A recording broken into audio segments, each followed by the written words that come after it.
पृथ्वी पर दिन रात कैसे होते हैं? दोस्तों, आप अपनी रोज की दिनचर्या में कई ऐसी चीजों को देखते हैं जिनका जवाब कई लोगों को पता नहीं होता। दिन और रात का ये समय हमारी पूरी दिनचर्या में एक महत्वपूर्ण रोल अदा करता है।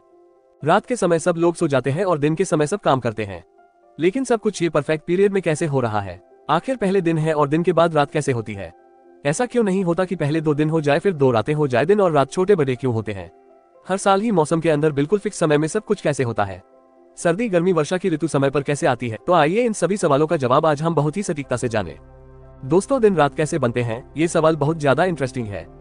सबसे पहले आपको बताते हैं कि हमारी पृथ्वी ब्रह्मांड के अंदर एक गोले के रूप में लटकी हुई है, जो दूर से सूरज के गुरुत्वाकर्षण के अंदर ही बंदी रहकर सूरज का चक्कर लगाती है। पृथ्वी के पास अपना खुद का कोई प्रकाश नहीं है। जो भी उजाला आता है बस सूरज की ओर से आता है। इसलिए तो सूरज को पृथ्वी पर एक लोक देवता के रूप में पूजा जाता है। सूरज की वजह से ही पृथ्वी पर जीवन है और जो भी पेड़ पौधों की प्रजातियां मौजूद हैं वो सब सूरज की ही देन है। अगर सूरज नहीं होता तो शायद आप पृथ्वी पर भी नहीं होते। अगर ये कहा जाए कि हम सूरज पर ही जीवित हैं तो ये कोई गलत बात नहीं होगी। सूरज आपको पता होगा कि पृथ्वी से 15 करोड़ किलोमीटर की दूरी पर मौजूद है और ये एक परफेक्ट दूरी है जहाँ से पृथ्वी पर सब कुछ सही सलामत रहता है। आप इसे हम इंसानों का भाग्य ही कह सकते हैं, क्योंकि शुक्र ग्रह सूर्य के नजदीक है।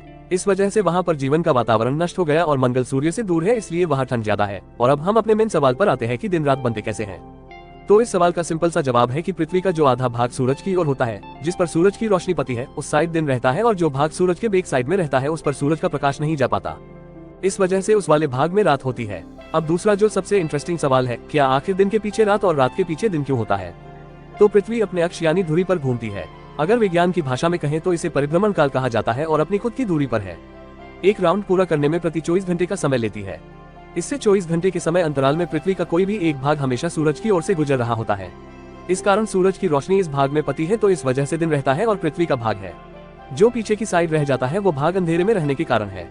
यहाँ पर रात होती है। ये कुछ इस प्रकार आप वीडियोस फुटेज में देख सकते हैं। इस प्रकार परिभ्रमण के एक चक्कर में लगभग आधे समय के लिए दिन होता है और आधे समय के लिए रात, और इस प्रकार रात के पश्चात दिन और दिन के पश्चात रात रहती है। 24 घंटे के एक दिन रात को साधारण बोलचाल में एक दिन कहा जाता है। और अब आपके दिमाग में जो तीसरा सवाल आ रहा है कि दिन रात छोटे बड़े क्यों होते हैं, तो अब मैं आपको जो बात बता रहा हूँ उसे बड़े ध्यान से समझिएगा। अब आपके दिमाग में ये पूरी तरह से कॉन्सेप्ट क्लियर हो जाएगा। यदि पृथ्वी का अक्ष पृथ्वी के कक्ष से सूरज के चारों ओर चक्कर लगाने वाले मार्ग पर लंबवत यानी कि सीधा होता है तो पृथ्वी पर प्रत्येक स्थान पर दिन रात बराबर होते हैं, लेकिन ऐसा है नहीं। यहाँ पर पृथ्वी का अक्ष पृथ्वी की कक्षा से 66/2 डिग्री का कोण बनाए रखता है और पूरे साल में परिक्रमण में झुकाव इस प्रकार रहता है। अब इस वजह से होता क्या है कि 21 जून को उत्तरी ध्रुव सूर्य की ओर सबसे अधिक झुका होता है। इस वजह से जून में उत्तरी गोलार्ध में दिन बड़े और रात छोटी होती है।